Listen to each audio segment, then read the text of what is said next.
All right, folks, we are back with another edition of the Red One Podcast. I'm your host, Evan, here with Matt Coe. Matt, how you doing, buddy? I'm doing great, man. I'm feeling real sweet, if you know what I mean. The Wolfpack is the improbable run continues. NC State is on to the Sweet 16 after handling Texas Tech and surviving Oakland. It is, before we get into the games, to me, it still seems crazy. I mean, that's kind of I'm in awe. Every win seems like a bonus at this point. But now I'm kind of like, all right, I want more. I'm getting greedy. And I don't know. It's phenomenal to me. It's a phenomenal feeling. And I saw somebody tweet it out the other day. It's the first time they've seen an NC State fan experience real joy. And that hit home. And that resonated with me. Like, it's true. It feels like everything is like it's house money at this point almost, right? And it just feels it's fun. It's fun to watch. It's fun to have hope. It's fun to see the evolution of this team, this coaching staff, and I don't know, man. How are you feeling right now? I'm feeling like I'm on top of the world. And we might have to play, obviously Colorado and Marquette play. We'll get the winner of that one. I think, if we pull Marquette, it might pull some State fans back down to earth a little bit because that's going to be a tough draw. But, everybody's saying right now survive and advance. I can't remember exactly who said it, but I thought it was an excellent point they made a couple days ago where this team, everybody's saying feels like 83, but I don't really think that they're surviving and advancing. I mean, they are playing good basketball. Before in the ACC tournament, it was it felt like their life was on the line because it was, and they were playing very desperate basketball, and they really started to click. Now they're just playing flat out good basketball. I'm on top of the world. I feel confident about this team. I feel like the stars are starting to align, and this team is playing as one unit for the first time all season, and I can't help but to just tip my cap and watch, honestly, just watch what greatness is going on right in front of our eyes. Yeah, I'll go back to the Texas Tech game. Kyle from Gimlin Gauchos was on, and they felt pretty good about it. And State just manhandled them. Texas Tech couldn't do anything they wanted to do other than drop moving screens on us all day. We made them shoot outside. They took a lot of bad shots, and I think that was a product of our defense. They didn't get comfortable, and Middlebrooks played phenomenal. You have guys stepping up who have not stepped up all year when needed, right? DJ. I'll just go back to yesterday for a second. DJ Horn didn't play great. Mike O'Connell played fantastic, and the same thing in Texas Tech game. Right, Ben Middlebrooks played phenomenal across the board, 21 points and a bunch of rebounds. And I'm going to look at the box score right now, but it was off the bench. Yeah, he had 21 points, 4 rebounds, an assist, 2 steals, 2 blocks, no turnovers, 1 foul, 9 for 10 from the free throw line in 23 minutes. Like, the guy did it all. It was just a phenomenal game from him. And in a game when you don't get any points from O'Connell, you only get a few from Morcell, who's been kind of off. Taylor's kind of off. You have guys stepping up like that, and that's just phenomenal. And that Texas Tech game was crazy. It was never in doubt. We go to the Oakland game, and scrappy team. State's not playing its best. I don't think we almost regressed a little bit to the mean, kind of brought back to where we were earlier in the season. I don't think we were playing great, but they still found a way to win.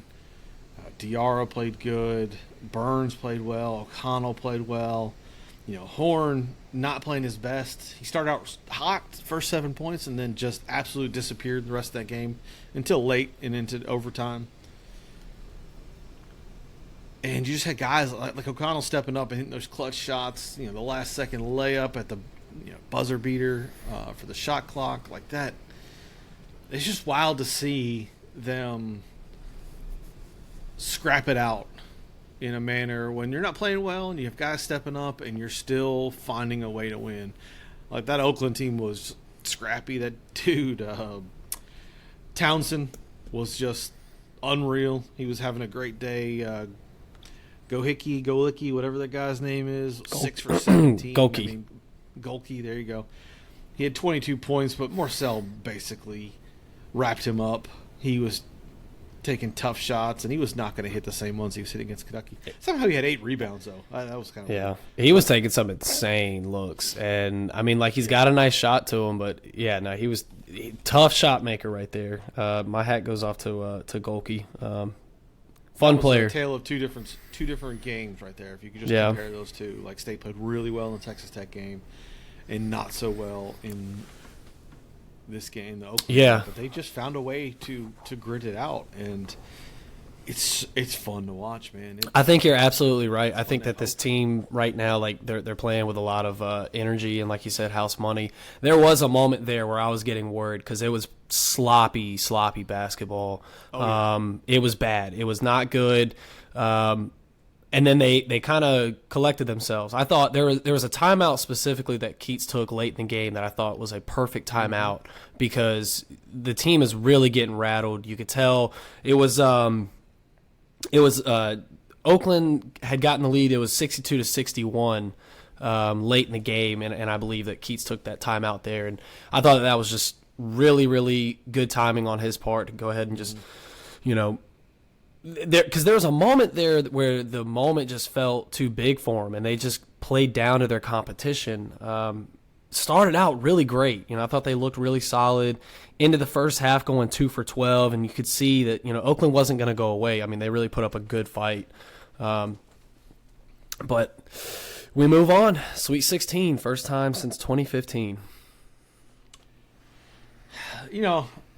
I got to give credit. You mentioned the timeout, but I give credit to Keats. I don't know what light bulb came on, and maybe we've talked about this before already, but the threat to lose his job has changed something in him. And I mean the coaching style's been different. Something has clicked, and I don't know what it is. And frankly, I don't care as long as it's one of our concerns was, hey, is this a springboard or is it an anomaly? And it seems to have been – they're still riding it, right? The rotations have been pretty steady. He's not letting them slip into,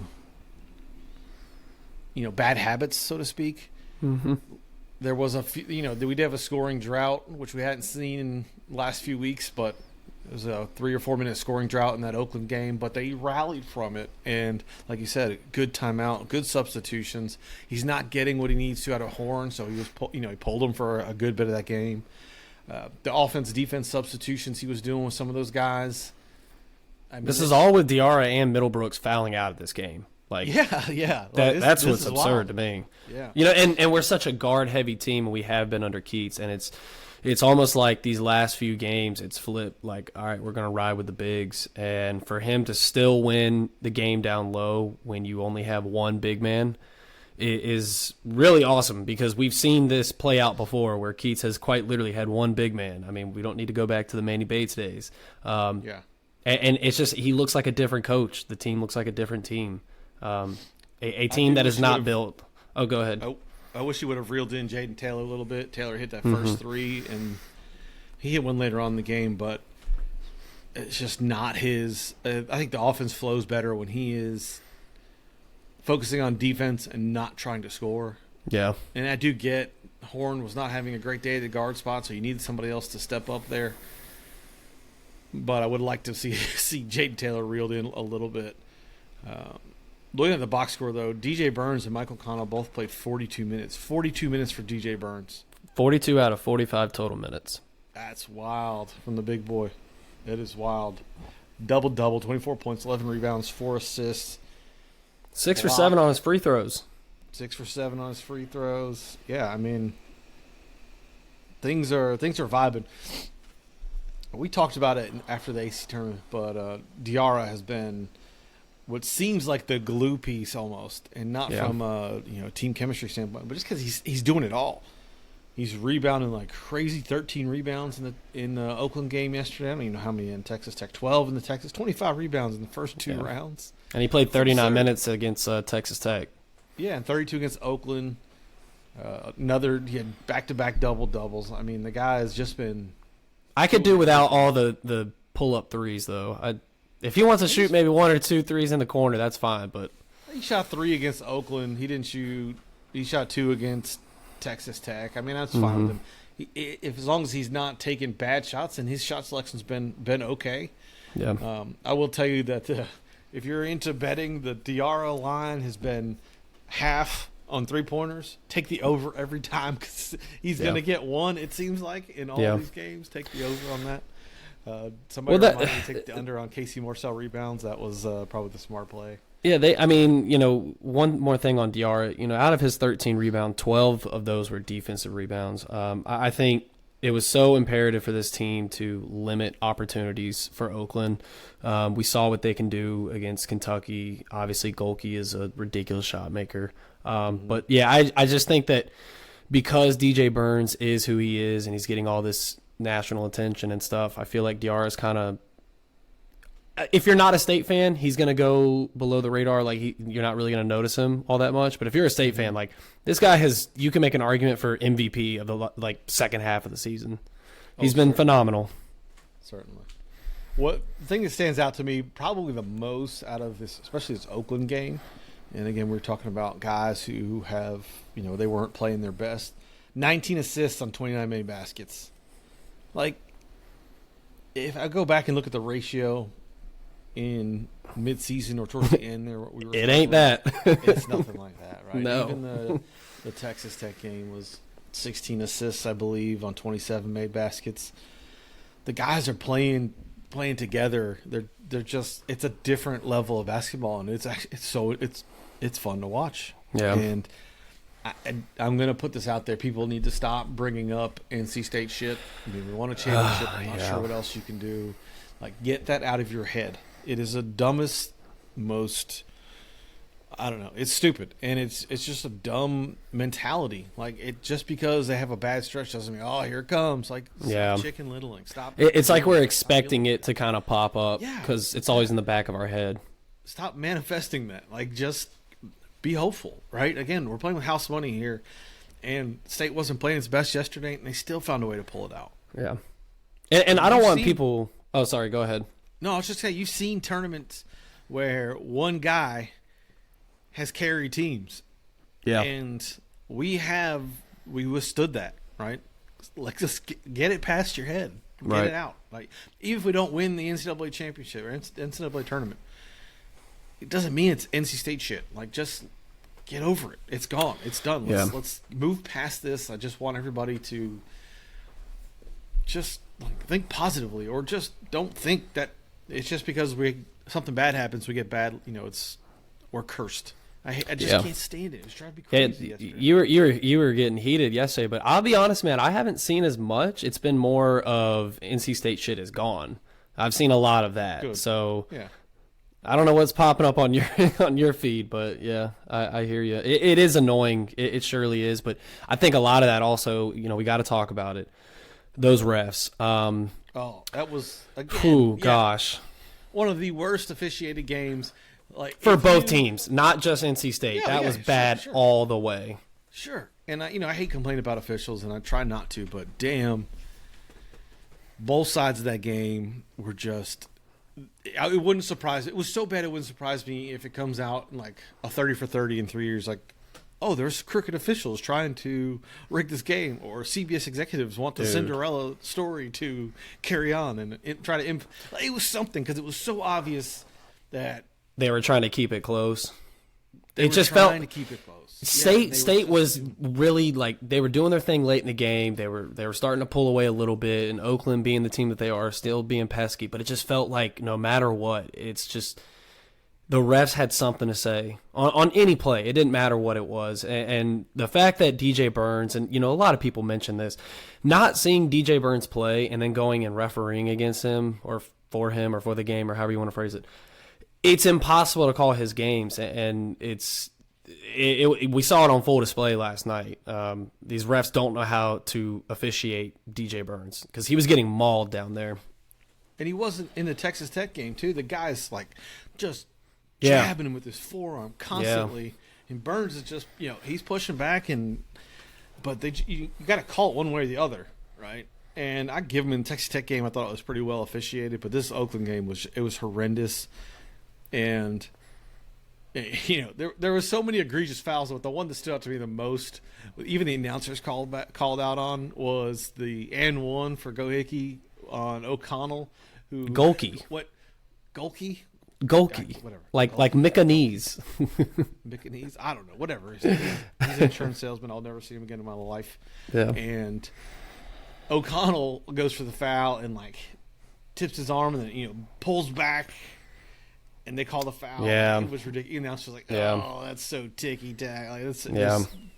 garbage. The out of bounds play where I can't remember who, I think it was Diarra had his pinky on it. I can't remember who the defender was, but it was so clearly obviously out on Oakland, and they spent minutes on end revealing this. Yeah, it's off his pinky. Yeah, it hit his pinky, but it's still in the dude's hands, and then he passed it. This doesn't take long to figure out. I mean, it's March. Emotions are heightened. I get it, but no, they were very, very bad. But that's another thing that if State would have lost that game, I think a lot of people would have blamed the refs. But again, I want to really talk about the point where State played sloppy a lot in that game. So I mean, they didn't play good, not at all. It wasn't on the official. The officials did not help, but they did not play well. Right. Well, I just don't want people to get in their head about, well, oh my gosh, we went to overtime with Oakland. This is the same team that just took down Kentucky, arguably the best offense in the country. And this is March. Crazy shit happens. I was looking at where this crew was from. He's a financial advisor, the head ref. Yeah, I don't know. I was curious last night, so I wanted to look it up. U.S. Referee, whatever main name was. Fresno State. So it looks like an American crew, maybe? American Conference? Yeah. Yeah, they've done American and Mountain West games, so. I don't know, man. That was trash. It was crazy. It felt like the fix was in, and State still found a way to pull it out. It's awesome. It's fun. It's fun enjoying basketball again, man. It really is. I don't know. It feels good.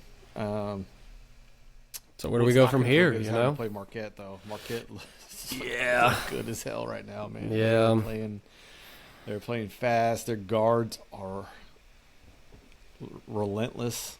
Yeah, this could be a tough matchup here. I think we're at the point now, at least for me. I think when I look at March Madness, if you can get to the Sweet 16, I think from there on out, it's just whatever happens, happens.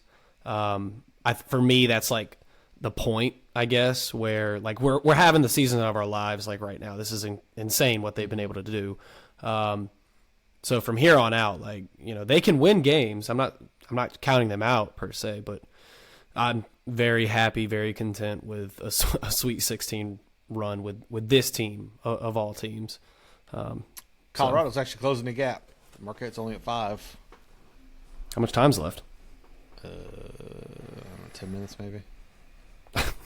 10 minutes left, and it's 64-59. These teams are putting up That's points. Insane. Sheesh. Hope y'all took the over. That is wild. But yeah, I don't know who's either one of these teams I think will be tough matchups. Colorado plays fast. Marquette's just tough. I'd like to see Lampkin versus Burns get the Colorado center. He's a big boy too. Well, I know everybody was looking past Oakland. I part of me was all right, we got Oakland. This is great. We can move on. But man, they put up a fight. They were tough. They were tough, man. They were a scrappy team. There's a reason they beat Kentucky. I felt pretty good about the matchup, and even though we didn't play great, I wasn't really. I didn't feel like this game we were gonna get. I didn't feel like it was a game we were gonna lose, right? Not that I was confident we were gonna win for sure, but yeah, I don't know. It was a good matchup for us versus having to play Kentucky, right? I wouldn't want to play Kentucky. coming off their like 7th game in what was it, like 11 days or something like that. Yeah. Playing against Kentucky would have been really bad for us. Yeah. Oh, tie game now. Colorado Marquette is tied. This is wild. The tournament's been crazy. The Oregon Creighton game last night was fantastic. Double OT. Double OT. Both the OT games yesterday were in Pittsburgh, so those fans got a treat. What was wild to me was I was curious how the crowd was going to react in the Oakland game, because during the Texas Tech game, every time Burns touched the ball, the crowd went nuts. Yeah. And then, Oakland being the Cinderella, it seemed like a very Oakland heavy crowd yesterday. I wonder how that changes depending on who the matchup is here. I don't know. In this next game, but we're America's team. I mean, somebody else said it feels weird being on this side of the Cinderella story, because Oakland was the underdog there, the 14 seed, and yeah, didn't Rothstein say nobody roots for Goliath? Like, what are we talking about, man? Yeah. I don't know who was David, who's Goliath in that story. Yeah. For us, it felt like we were the big bad. Big bad wolf. Yeah. No pun intended. We were the bad guys there. But, man, I should have clipped this. The Jay Wright convo on postgame yesterday, where he essentially said, hey, this is a historic program. This is where they should be. Kevin Keatts is doing a good job at this point getting them back to relevance, and this is what their fans expect. And he nailed it, man. And yeah, college basketball is better when State, Duke, and Carolina are all good, and that's exactly what he said. And you're like, yes, that is it. And I started thinking about what it would be like if we elevate the program to a point where State, Duke, and Carolina are all neck and neck. And man, that would be a lot of fun. Yeah, I mean this whole rhetoric that the ACC was bad all year. I mean, they're proving it once again. Here we are in late March, and ACC is once again killing it. So everybody but Virginia, right? Yeah, everybody but Virginia. Yeah, but I mean, Jay Wright's been on point with a lot of things. I liked what he said about Coach Cal in Kentucky. I thought that was spot on. His comments about us, like he's great at what he does with broadcasting. I mean, legendary coach, awesome coach, but I like him in the booth for sure. I think as far as this season, this season needs to be your kickstart. You can't do what like Georgia Tech did, win the ACC championship, and then just kind of fizzle out. Like we all know that was kind of a fluke, and they're not really a historic program like that. But you can't harp on this for years to come, because then we're going to be sitting in the stands 20 years from now and be like, hey, remember that one time we had a good run, just like we do with 83 and 74. So it's like, this is great, but as NC State and Kevin Keatts, they need to realize like they're in a new tax bracket now. Like they can do more now. They can sit at the table and eat with the big dogs. But raise the standard, right? I mean, this is essentially what we've been talking about for years now across all sport. Raise the standard. Change your expectations. Yeah. Your bare minimum should be getting into the tournament every year. Like, this is fun being on this run, but raise the standard is where we want to be. And I want this to be a springboard for us raising the standard, for Kevin Keatts to raise the standard. You're getting all these contract extensions and bonuses for your performance. Dude, how much has he made in bonuses? Man, he is cashing in right now. Yeah, he got another one last night and another year in the contract for making Sweet 16. I assume all these things stack. It would only make sense. But just raise the standard, man. Go to the next level, right? That's what I want to see. Well, respect whatever opponent's in front of you. Whether it would have been Kentucky or Oakland, March just kind of breaks out how it does. Respect the opponent in front of you and go from there. You can't downplay who's in front of you. I know we're all hoping Colorado, wins this game so we get to play them instead of Marquette. But look, Colorado's a damn good team too. So I'd rather play Colorado. I don't want to play Marquette. But yeah, you got to respect who's in front of you. Colorado's a good team. They're here for a reason. So, and hell, we're here for a reason. We'll see. I'm a little nervous, though, if it's Marquette. Yeah. How's the rest of your bracket looking? All right, so I made 4 brackets, and very uncharacteristic of me, it was like an hour before the tip for the very first game, and I had still not made a bracket. And usually I go like very, intense detail, look at all these teams, all these matchups, all this stuff. Like the Oral Roberts year, I called that one. I was like super proud of me. That's one of my highlights. This year, I did not do that. I did 4 brackets, all within like an hour before the tip. One I took very serious, that I picked Auburn to win the championship. That obviously is doing terrible. Another one I took kind of serious. That one's not doing great. Another one I just kind of was like having fun with it. And I did a logo bracket as my 4th one. My logo bracket, yeah, thank you. My logo bracket is absolutely killing it, and it makes no sense.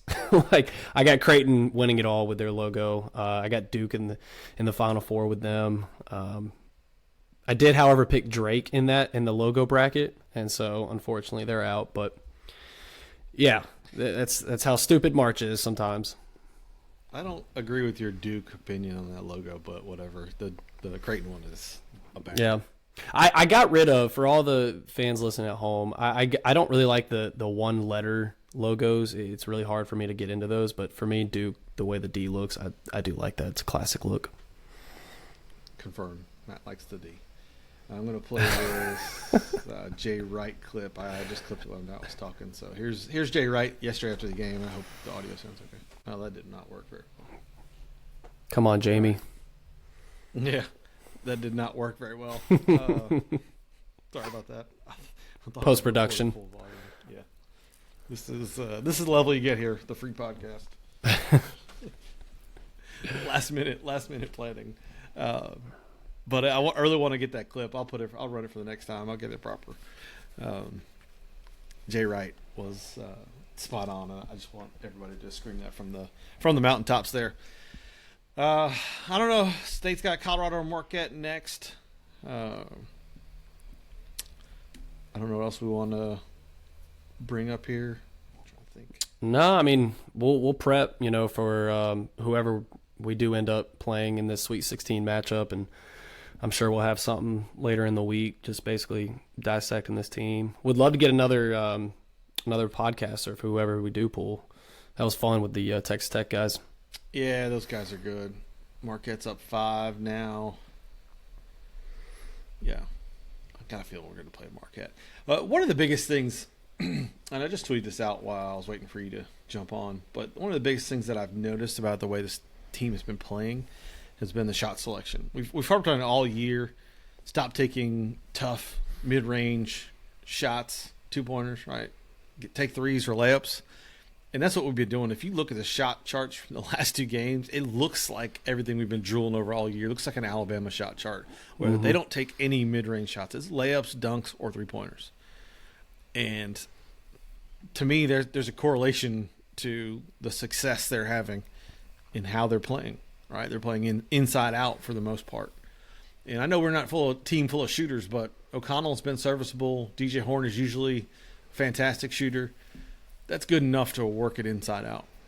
And if you can get a little bit from DR, if you can get a little bit from Taylor, without being forceful, you get a little bit from Morcell if he's, set and not taking turnaround fadeaway 2-pointers.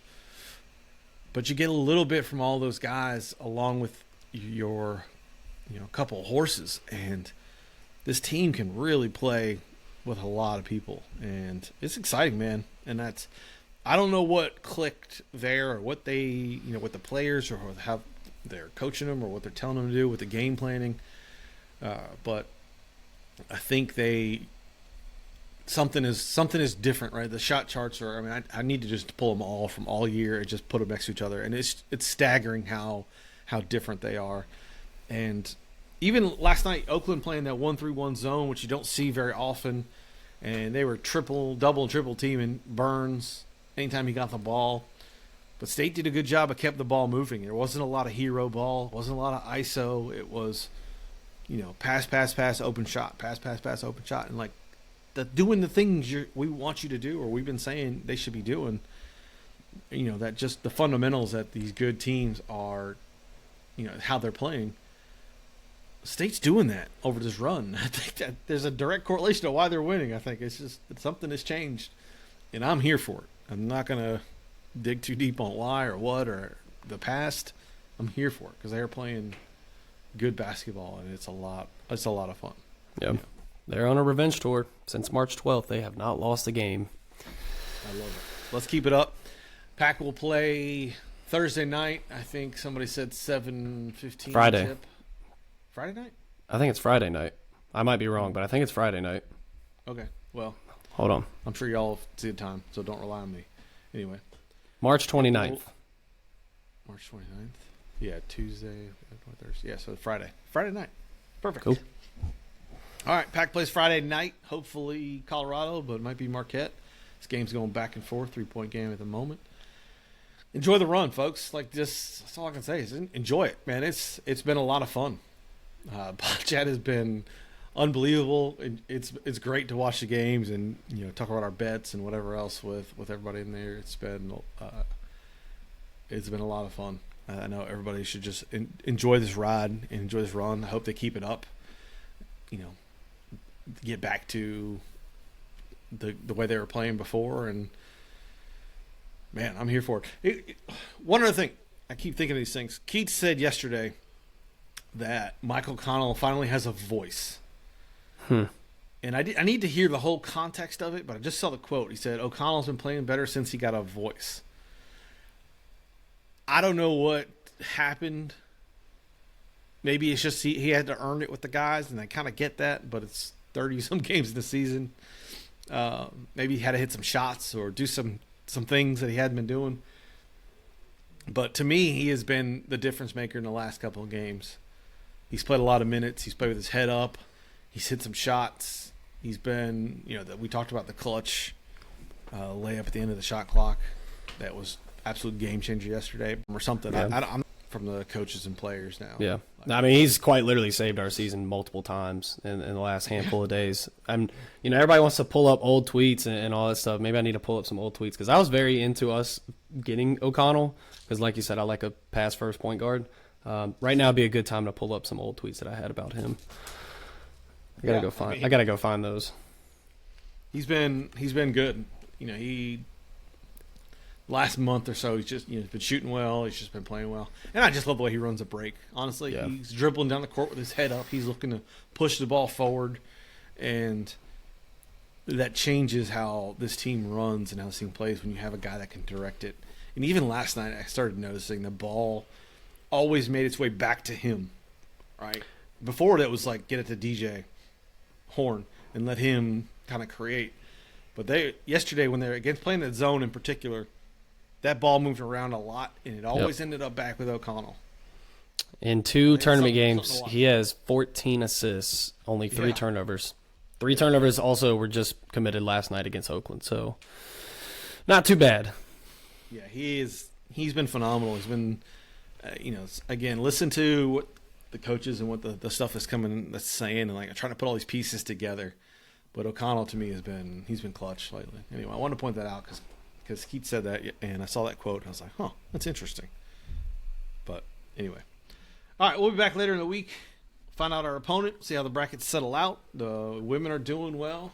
They're on to the third round now. They just beat Chattanooga. Must be the third. Must be Sweet 16 as well. Baseball just took the series from Duke. It was a very Wolfpack-esque weekend. Gymnastics team won the ACC championships, which they usually do. Yeah. What is going on in NC State world, man? I love it, dude. 24 is our year. 24. Dorn, let's go. You're up next. Hell, even, I've talked about my brother a lot in this podcast over the years. He's been one of the most critical doubters, right? He's that generation that went to school during the Les Robinson years, right? And they didn't see anything good under the Sendek years. Even he texted me last night and was like, what in the hell is happening? I don't know what happened, but this is great. Like, he's fired up about it, right? That's like my barometer for like, all right, times are changing. But 24, let's go. I'm 24. You're up. Just so you know, it is a tie game, 74-74, 3 minutes to go. Let's go. All right. And in this podcast, so I can go see who our next opponent is.